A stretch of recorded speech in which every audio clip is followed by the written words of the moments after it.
everybody. Folks in the room, folks online, glad that you could come. My name's Aaron DeVore, and I am your host tonight. I'm the founder of the Chair in Transgender Studies and the Transgender Archives and the Moving Trans History Forward Conference. This is a University of Victoria event, and we start with a territorial acknowledgement. We acknowledge and respect the Lekwungen peoples on whose territory the University of Victoria stands, and the Lekwungen and Wasanich people whose historical relationships with the land continue to this day.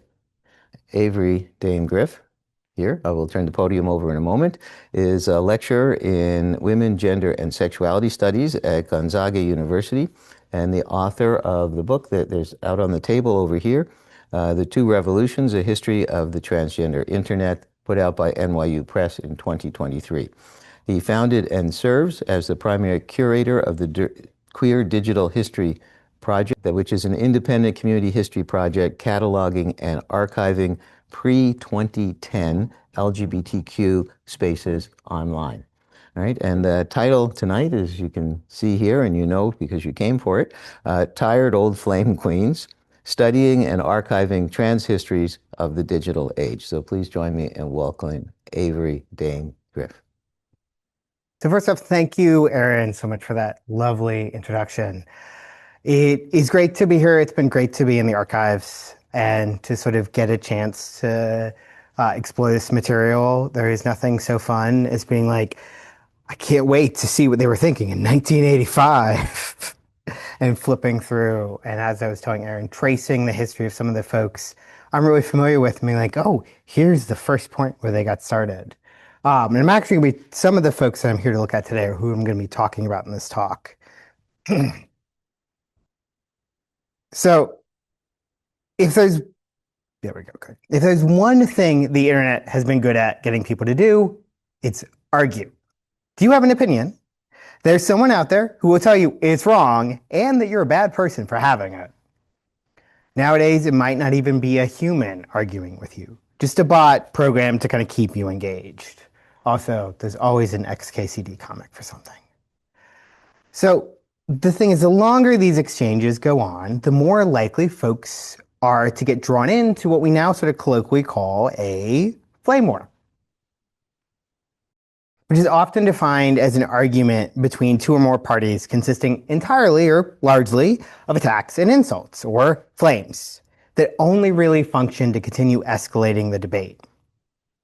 So as you can see from this excerpt on screen, folks have been flaming since the inception of digital communication. And there are few places that were as infamous for their flame wars as Usenet, which is one of the earliest decentralized digital discussion networks. Flame wars on Usenet could go on for months or even years. Now, if you also know your transgender history, you might sort of be able to see where this is going. Internal debate has been a hallmark of formal trans organizing since its beginning. What does it really mean to be trans? Who should get to call themselves trans? Is transgender even the right term? I'm not going to bring up Tumblr, but I could roll that right into this. The thing is, we've always been doing this. And just like they did everywhere else online, trans folks had a visible presence on Usenet. And just like everywhere else on Usenet, these trans folks started flame wars. A lot of flame wars. The thing is, unlike arguments that were made at group meetings or in letter columns in a magazine, online flames can be spread far beyond the immediate audience they're aimed at, including being spread into the future. Because even though Usenet use dropped off precipitously in the late 2000s, I'll note I'm not going to do the thing where I'd be like, how many people in the room know what Usenet is? And I watch like one hand go up. Because you probably never heard of it. These old posts still, the thing is, they still regularly appear in search results. You can still find them. And why it matters is that things people said in the heat of the moment 20 years ago, especially when they made it with an old name or company email attached, these things can come back to haunt those folks long after. So in this talk, I'm going to explore the challenges of studying and preserving born digital communication through this single case study, of an early 2000s multi-year flame war between two trans activists and well-known Usenet posters, Lacey Lee and Laura Blake. While this war, when it happened, was ostensibly about questions of intellectual property and plagiarism, I argue that we actually kind of have to read it at a second level as a response to the social violence of gender and heteronormativity, particularly some of the actions that folks took. Which gets us to this second thing, is that beyond that double meaning, this particular flame war is notable because participants were, at different points, doxxed. And in the intervening years, this personally identifying information, or PII, has been widely preserved and become easily searchable. And for those folks who were doxxed, their past flames and that information that is contained in them have become a personal liability. So from an archival perspective then, I say this case highlights the importance of historical and community context when preserving born digital communication, including considering if such objects should be preserved at all. So, first thing there we go. Before we get into flame war itself, I want to provide a little bit of background on Usenet. So, first established in 1980, Usenet is a distributed discussion system built on a decentralized network of servers ferrying messages to subscribers across the network. The idea is there was no like one place it was sort of spread out everywhere. And a part of why Usenet matters historically is that it is the first place a lot of things are now common on the internet, or things that we now know well, are first mentioned. So we get our first cases of spam through Usenet. The very first mention of Microsoft is made on Usenet. The first time certain authors ever talk about incredibly famous works, all of this shows up on Usenet. Now, as to the messages themselves, as you can see from on screen, they largely mirror an email. They have designated headers with preset information. The one thing that sort of always shows up is a newsgroup, because all messages were required to designate at least one discussion forum or newsgroup that would receive their messages. The thing is, a newsgroup functions less like a closed community in terms of the technology as like being like a hashtag. You can have multiple news groups connected to a single message and it would go out to all of them. So again, these things can be kind of cross-posted across the network. This is how we see the first instances of spam, is this kind of mass cross-posting. The thing is, though their name implies a kind of, like I said, closed structure, news groups are little more than these loose connections of topic-specific messages. So every time you log in, you get a new load of messages. And because they're these loose kind of collections, you don't have formal moderation of almost any of them. Instead, news groups are governed by informal rules. So they have charters and FAQs that lay down the rules of group netiquette. And the idea was these things helped foster a collective group identity. So here's a relevant example from one of the trans Usenet groups that I'll talk about in a little bit. The thing is, for most of Usenet's existence, the actual discussions were dominated by a highly active set of regular posters, whose content was read by this far wider, mostly invisible audience. So a not insubstantial portion of all these like highly active folks' posts was flames. The omnipresence of flaming on Usenet arises from its culture of, as one author talks about, like almost anything goes free speech. And second, like I said before, the fact most of these groups are unmoderated. So to give you a more contemporary example, I sort of frame Usenet's social culture as a mix of the best and worst of pre-Musk Twitter. I'm not calling it X, I'm not. And Reddit. So structurally, interactions are organized like a subreddit around this particular infrastructure where a group has distinctive norms and culture that's set down by their shared documents. Through their messages, users develop a sense of belonging and community and friendship, both online and sometimes off. However, because newsgroups were unmoderated, discussions could and did rapidly devolve into all-out flame wars, not unlike Twitter. Ultimately, Usenet might be best summed up by Gene Spafford, who was an early administrator. He maintained the official group, and he was a member of what they call the backbone cabal that oversaw the network's maintenance. When he compared it to, it says here, I'll read it, a herd of performing elephants with diarrhea.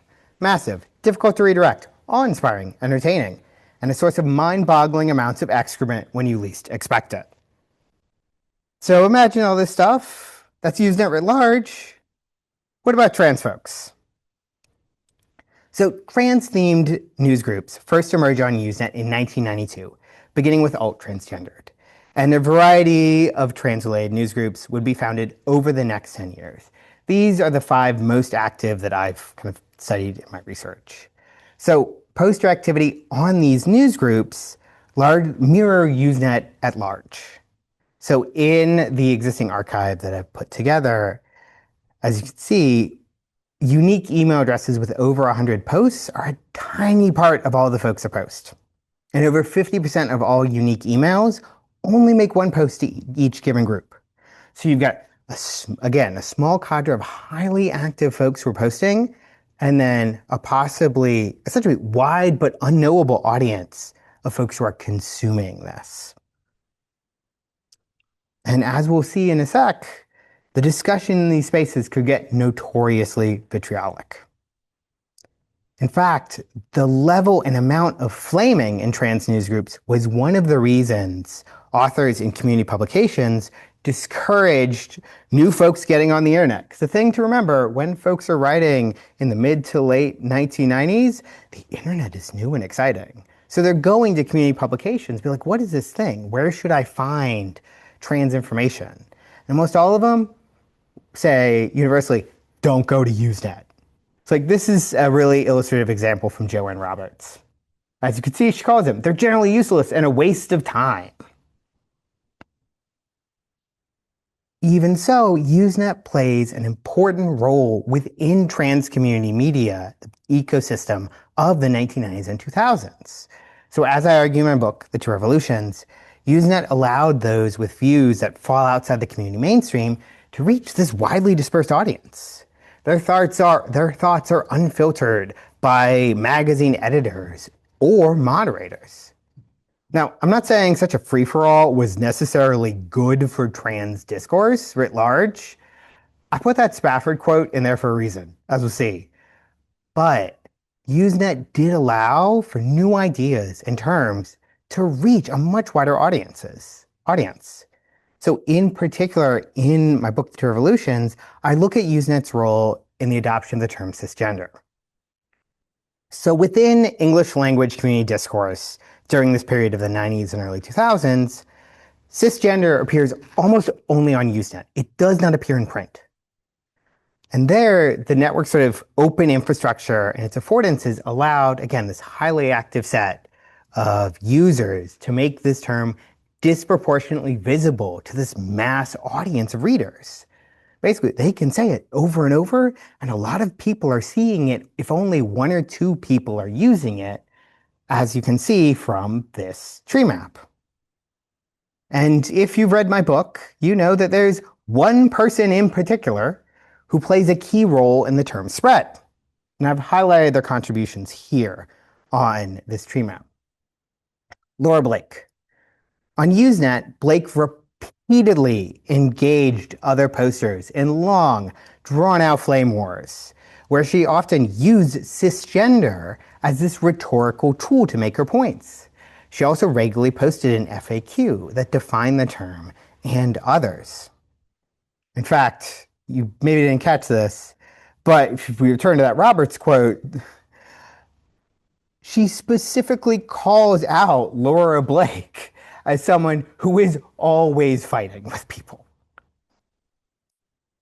And so to give you a taste of Blake at her best or worst, here are some various things that she internet shouted at other people over the years. I mean, I'm not gonna read these loud. I'm not that mean, but you got it. In fact, as she once put it, if people would stop attacking, I'd be more than happy to stop retaliating. Listen, she was real into it. She was not going to let go. And one of the many things he would fight about was the term cisgender.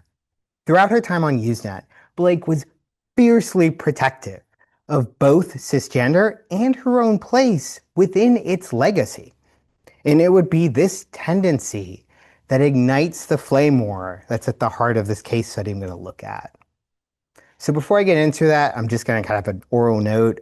While I will be at points using individuals' legal names when they're relevant to the story, on the slides, I have redacted any personally identifying information from the slides. So, with our case study, we begin in July 2001, when Usenet regular Lacey Lee announces in the newsgroup Alt Support Crossdressing that she's publishing a book based on her experiences, Out and About, the Emancipated Crossdresser.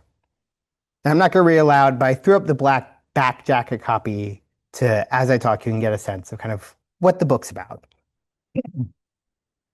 So in her follow-up posts prior to the book's publication, she noted that several different Usenet posters, including Laura Blake, had influenced her work. In the book itself, Lee includes a short discussion of cisgender as a concept, and she credits her understanding of the term to, quoting here, one of the regulars who held court in that cyber community, a curmudgeonly Canadian activist whose mission seemed to be one of rubbing us raw with the revolutionary idea of self-acceptance and then picking at the scabs of those wounds so they wouldn't scar, a sort of tough love approach. It's worth noting, beyond this complimentary mention at the beginning of the book, Lee also mailed Blake and several other Usenet regulars physical copies of the book. So she's sending it through the mail. Yet whatever goodwill prompted this acknowledgement was not evident in Blake's response once she'd received her copy of the book in the mail. As soon as she got it, she publicly accused Lee of stealing her, quoting from her, intellectual property, and she threatened legal action. In response, Lee shared her receipts. She posted copies of emails on a page that was not archived on her website, showing that Blake had declined to be credited or acknowledged in the book. But the war between Laura Blake and Lacey Lee was not to be averted. So this is our inciting incident. Before we get to the point where I'm kind of talking about getting into the doxing, I want to take time to set up these two main players, because their personal backgrounds and political beliefs are key to understanding how and why this flame war escalated to doxing. And it's worth noting that we don't really have the term doxing at this point, but now we would call it doxing. So beyond Usenet, both Lee and Blake are involved within trans organizing in their region of the continent. So as the title of her book implies, Lee self-identifies as a crossdresser, and she was an active member of the largest and oldest cross-dressing organization in the US at the time, the Society for the Second Self, or Tri-S. So she joins Tri-S's Temple, Arizona chapter, Alpha Zeta, in 1999, and she serves a stint as chapter president in 2001 before becoming Tri-S's assistant director of outreach education in 2002, and that's with the national organization.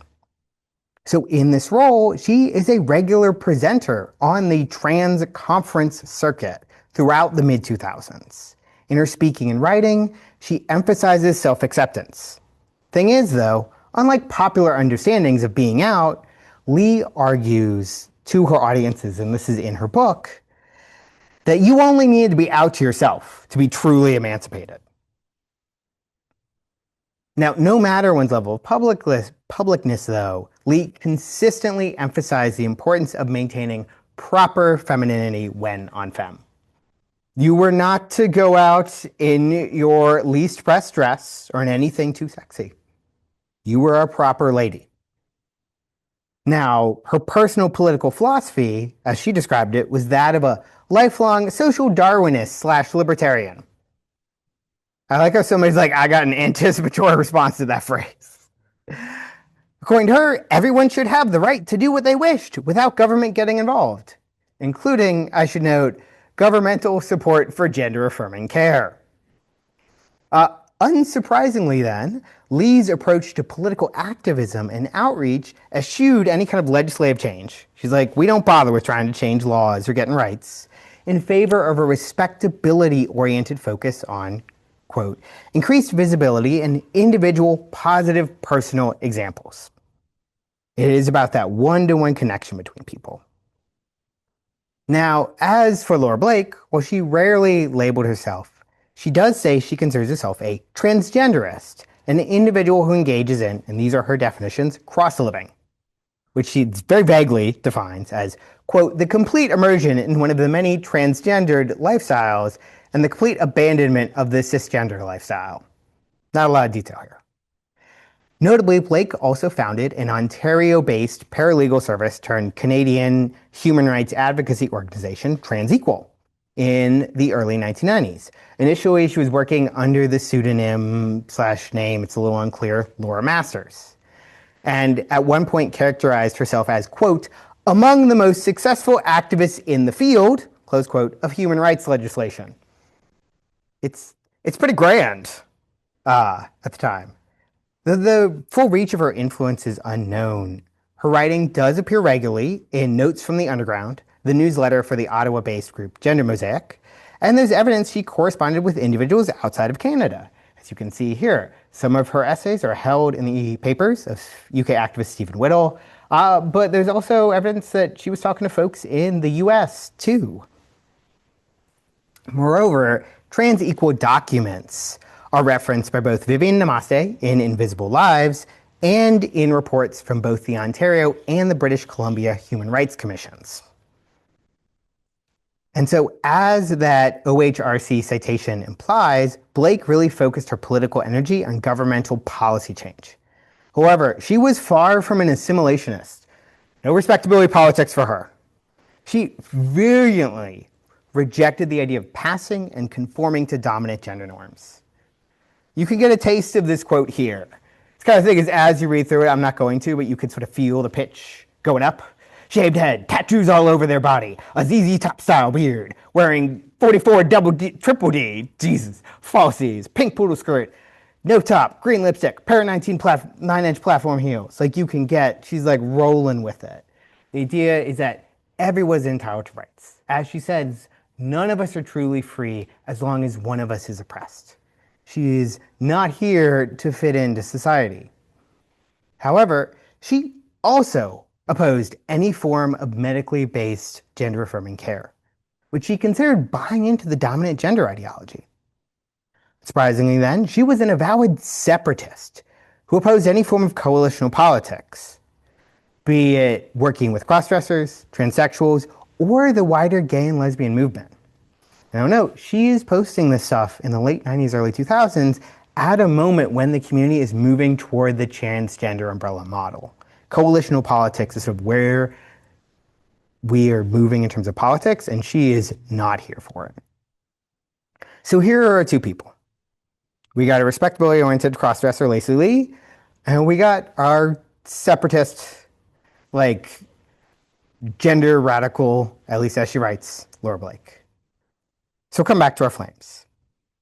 So for the rest of 2001, the flame war raged between the two, with accusations of psychopathy, megalomania, and schizophrenia, which are launched willy-nilly. I've pulled out some sort of key quotes.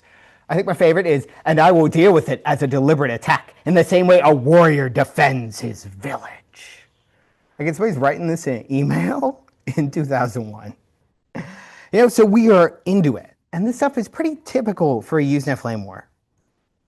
Until early 2002, when Blake escalates to insults to what we now call doxing, or publicly posting personally identifiable, I think, yes, my slides are out of order, I'll back up a sec, personally identifiable information online without a person's consent, usually to harass the victim or cause them distress. So if you have heard of doxing, one of the most famous examples was during Gamergate, when Gamergaters specifically doxed female and queer game developers and journalists to harass and intimidate them. In this case, and I've ruined my surprise, Blake outed Lee as the en femme persona of mentalist Lee Earl in both alt sport crossdressing and alt magic secrets, which was the magician and mentalist specific news group where Earl was a regular poster. In this outing, what she included was Lacey Lee's home address and associated phone numbers to her house in Arizona. So in her outing post, Blake accuses Lee of, quote, stealing my hard work and good intentions and publishing them under your fake crossdresser name. Casting Lee as, quoting from her, a pathetic little tout flogging your book like snake oil. I'm going to put some mustard on these when I read them. And at first glance, Blake sharing Lee's personal information certainly fits the model of retaliatory doxing. Lee had previously, and I'm going to read from these parts of the red in a sec, she'd previously declined to come out in alt sport crossdressing, describing her day job as, quote, an entrepreneurial publisher in a very specialized, highly competitive, and moderately lucrative vertical market. According to her, discretion on my part is sadly necessary because, quote, there simply isn't anywhere else my expertise would be of value. So for now, I've chosen to keep my gender alignment compartmentalized for my occupation. It's worth noting Lee may have also been concerned about losing clients, since according to posts that she makes in Alt Magic Secrets, well before this, under the name Lee Earl, Earl described his clientele as being primarily in the more socially conservative corporate sector. AKA Lee Earl works as a mentalist for company retreats. He's the guy when they're having the retreat, you've had dinner, and he's like, and now I'm going to entertain all the salespeople. And so this is why he's chosen not to come out. And while the experience of today's internet is often marked by the assumption that one's professional and legal identity are intimately tied to their digital presence, I'm sure some of you are familiar with being told by some sort of adult in your life, that'll be on the internet forever. Think about what employers are looking for. I'd argue in 2002, it wasn't entirely unreasonable for Lee to assume she could keep these identities separate. Lee's website, and that's a screenshot over there on the left, follows norms common amongst crossdressers at the time. She carefully avoids any identifiable specific references to her personal life, profession, or geographic location. All of this was to avoid being outed. However, on her professional site, she couldn't be as circumspect, which listed both a contact phone number and her physical mailing address. So while Blake never reveals in the Usenet thread how she made the connection between Lee Earl and Lacey Lee, I suspect that she searched the return address attached to that copy of Out and About she got in the mail to make that connection. Thus, Lee's outing resulted not only by having increased contact with other folks on Usenet, but the reality that by the early 2000s, search engines' reach is expanding rapidly. Suddenly, what you thought couldn't be found can be found in minutes. So this idea of throwing this address out that might have taken weeks of research before search engines, it probably took Laura Blake maybe 10, 15 minutes to make the connection. So after this outing incident, the two different news groups have these radically different responses to the event.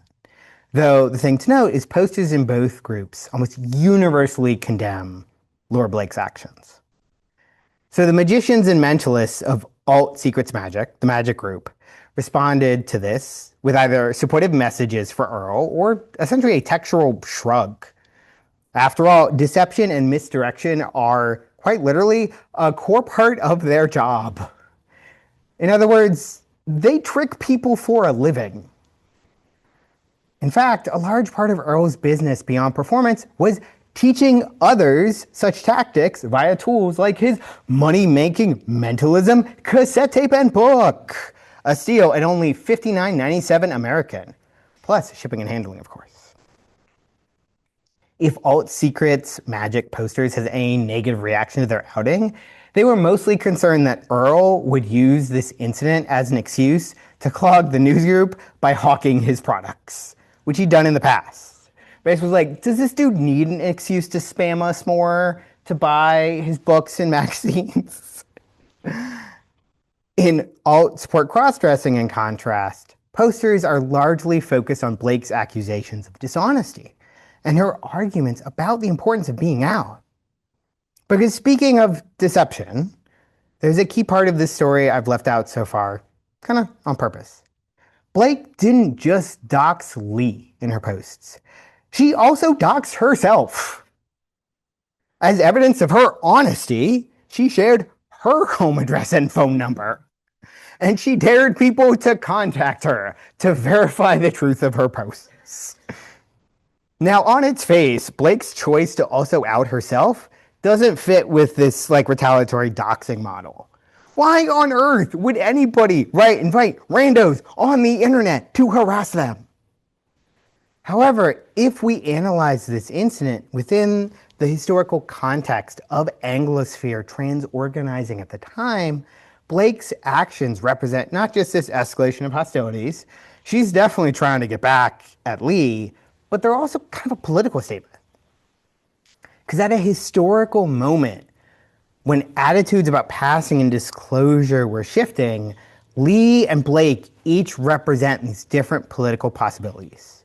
Lee's focus on "we're just like you" respectability. Listen, we're not too threatening. I'm just going to change society. We don't need any legal rights.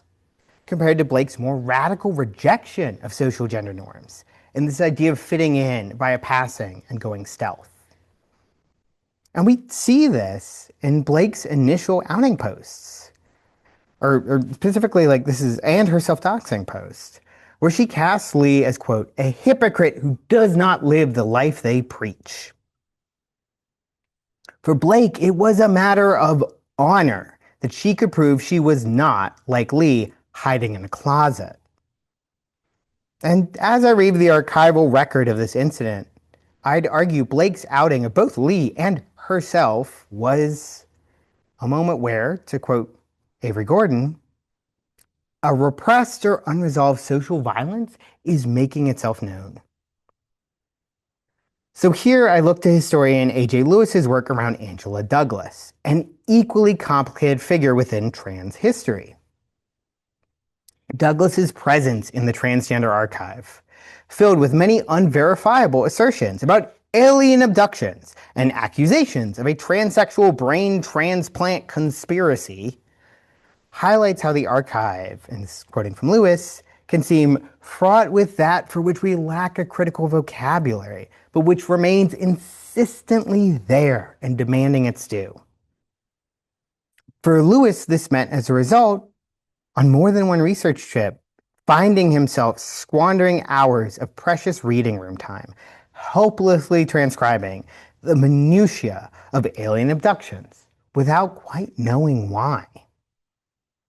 And I find Blake's writing within the Usenet archives similarly fraught.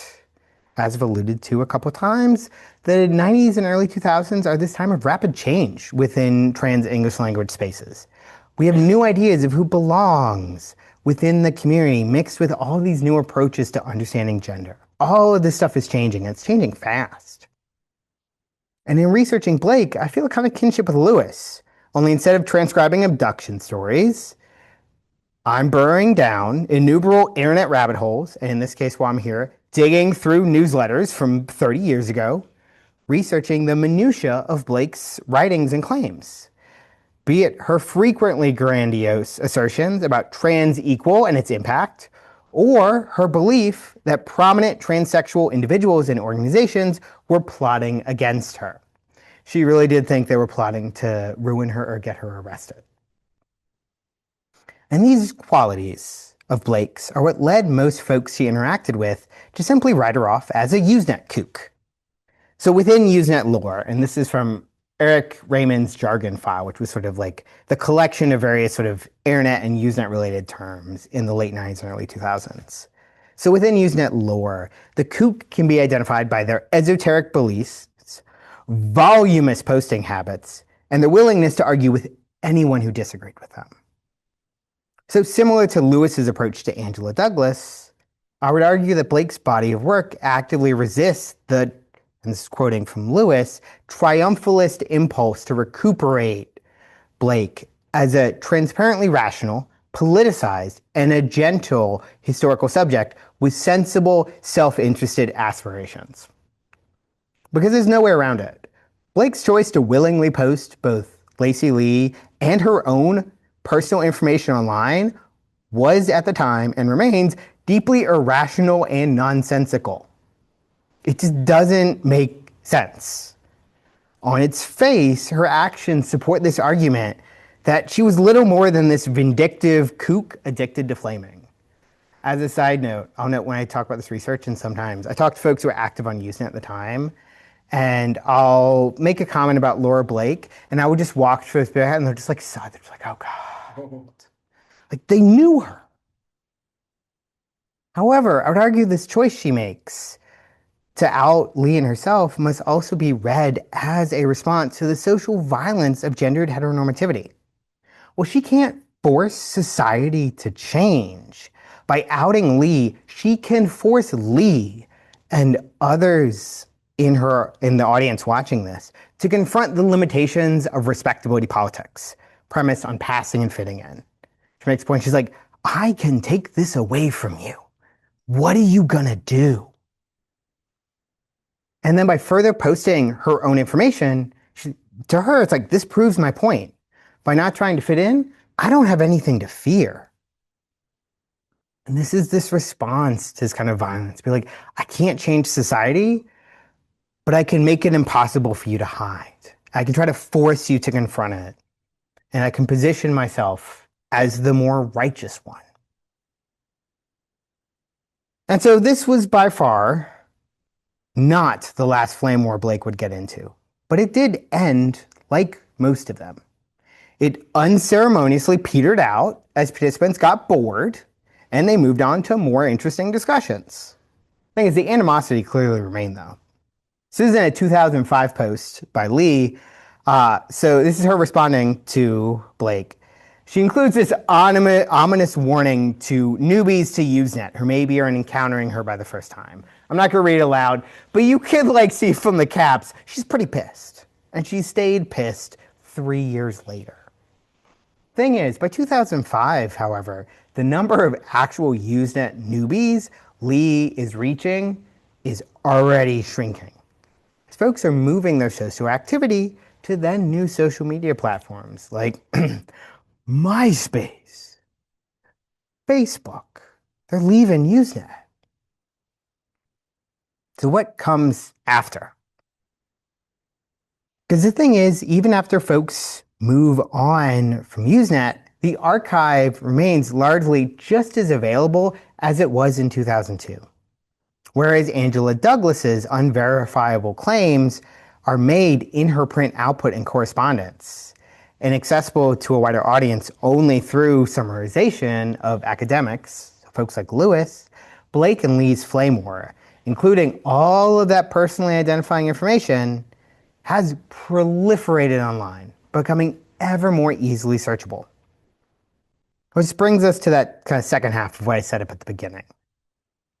How can we ethically preserve born digital trans communities, particularly those that emerged prior to the 2010s, when search has largely eaten the internet? In some cases, even though Google is trying to ruin it, you can still find this stuff out there if you know the right words. And the case of Blake and Lee illustrates the risks inherent to preservation for trans folks. Because in the 24 years since Blake first outs Lacey Lee and herself, both of them came to have reasons for wanting this personal information removed or hidden. So, we'll see if we got this jump scare. Good. In 2010, Earl, as Lee Earl, became the head of media and communications for a local Arizona Tea Party organization, including being interviewed on the ills of immigrants and other things by major news organizations like CNN and Politico. So given Lee's prior visibility, Lee Earl, having connections to transgender organizations, would no doubt rattle his fellow Tea Party activists who were more closely aligned with the anti-LGBTQ far right in the US. And while Earl said nothing publicly about severing his community connections. As far as I can find, anything that could publicly connect him to Lacey Lee, other than copies of his 2 books, which you can still buy for Kindle off Amazon. Listen, this dude's a salesman. He's like, I will sell you a book for $10. That it was stripped from the internet by the end of 2008, which is coincidentally when the Tea Party movement first launched in the US. It's worth noting, I don't really kind of get into detail here, throughout the mid-2000s, Lacey Lee is increasingly visible. She is working the conference circuit. She's going everywhere. On her website, she talks about doing a one-woman show about gender. She releases an educational DVD you could order. She is, again, she's a salesman. But all of this vanishes. The only substantial clue, and I'm not going to read these aloud, but I wanted to throw them up here. It's a series of comments left on the blog Femulate in 2018 that support this interpretation. Which basically, to summarize, somebody talks about remembering Lacey Lee and seeing her, being like, she was everywhere, where'd she go? And then they're like, I talked to a friend, and they said that they're around, it's alive, but all of this stuff has dropped away. And basically, like, doesn't want to be connected to any of it. Now, as for Laura Blake, in the early 2020s, she became involved in local tenants' rights activism, which I only know about because she posted her address online, which appears in the news pieces about her current organizing efforts. It's worth noting all of her work with provincial and local government for tenants' rights could be actively undermined by resurfacing these Usenet posts where she screams at people. So both of these people, again, they have reason to not want this stuff out there. And it is possible to remove some information from Google's Usenet archive, which is by far the largest and most well-indexed. So this is one example where, as I interpret it, that Laura Blake, as Laura Masters in this case, has had some of her previous messages deleted from this archive. And it's unclear if Earl has ever done this, but I do think Blake did. And it's worth noting that these things can only be deleted at the direct request of a user. At the time, in the early 2000s, you had to go in and specifically be like, give them a list of the posts and ask Google to remove them manually. The thing is, Google's Usenet archive, while it's one of the most visible, it's by no means the only one. So as one example, much of this content is still preserved in the Internet Archive's Usenet Historical Collection, which I've used for a lot of my research, and the Narchive, which is another popular Usenet archive. So I think of this case study as a great, if unintentional, example of a core digital preservation principle, locks, or lots of copies keep stuff safe. But the thing is, what if it turns out some folks don't want to keep stuff safe? Or maybe they have differing definitions of what counts as safe. Because this concept works great for certain digitized materials. But if we're thinking about preserving community discourse, it's a little different. Because as this case illustrates, definitions of safe behavior and information online can and have radically changed over 20 years. Certainly, archivists have a long and well-developed set of policies and best practices for ethically preserving and accessing analog and born digital materials. So here's the slide I meant to have up. For example, contrasts the reproduction of the doxing in the Google Usenet archive versus the care taken by the Edmonton Queer History Project and MacEwan University in digitizing illusions, which was the newsletter for the local cross-dressing and trans group in Edmonton. Specifically, it's including this column by Lacey Lee about being outed on Usenet. See, she's talking about it, and they have, as I say, left blank due to privacy reasons. Google hasn't done that. Now, to be fair to Google, just this once, I promise. Usenet is a massive global network, and parts of it have been preserved for years before they acquired the largest corporate archive in the early 2000s. This is a big, sprawling thing. So identifying and obscuring information, like what Blake posted, would be technologically impossible and honestly impractical at scale. This is why, of course, they made individual users responsible for ensuring their own safety, for finding these posts and specifically requesting they be removed. I'll also add in, it's worth noting that if in 2026, Blake or Lee Earl wanted to try to go back in and get more of these posts removed, they couldn't now. In 2012, Google made it functionally impossible to remove old Usenet posts not made using the Google Groups interface. So if you used anything else, you are shit out of luck. So as Google's handling of Usenet, or just the past 6 to 7 years on the internet in general, have shown us, we can't trust corporations that own our digital platforms to act in the public interest when it comes to preserving our digital cultural heritage. Most contemporary web archiving efforts, particularly archiving online communities, are, instead of being a part of kind of like formal archiving, are left to community-based rogue archivists in organizations like the Internet Archive. Yet the Internet Archive's approach to web archiving prioritizes preservation for preservation's sake, often leaving discussion of the ethical questions for after the content is preserved, if they're considered at all. As I often put this, they're like, we're just going to scoop it up and we'll talk about the ethics later. So as scholar Jess Ogden has argued, this approach draws attention to the ways, quoting from her, greater care is needed to contextualize how web archiving interacts with the situated and often carefully crafted ethics and communities of use that online platforms afford. Ideally, if one were to go about preserving this, the archivist could, involve the community itself in determining what should and shouldn't be preserved. However, many of these communities can't be reached depending on age. When I engage in preservation of Yahoo groups, I learned that nobody has access to their Yahoo email or answers it. But it is possible to use contextual knowledge to guide our practices when preserving this. This means thinking about privacy and visibility at both the platform and community level. So considering these are just some of the questions, like how prominent was this platform within public consciousness? So how many people knew about it? How visible was the community within the platform's ecosystem itself? Were there specific rules the community had about privacy and visibility? Also, how might the folks who used it be uniquely vulnerable to violence? And this question in particular, I have an article coming out in Archivaria where I've sort of talked about taking this approach is, how did community members themselves define or discuss visibility and privacy? And lastly, this is especially true for stuff getting a little closer, what was the average age of platform and or community users? When they were posting, were they posting as minors, even if they aren't now? Because that's what it changes how we're thinking about it. Like all of these are things that can kind of guide how we approach this. Because the thing is, we can't fix Usenet, that's gone. But we have platforms now that are receding into the short distance that it's worth thinking about preserving.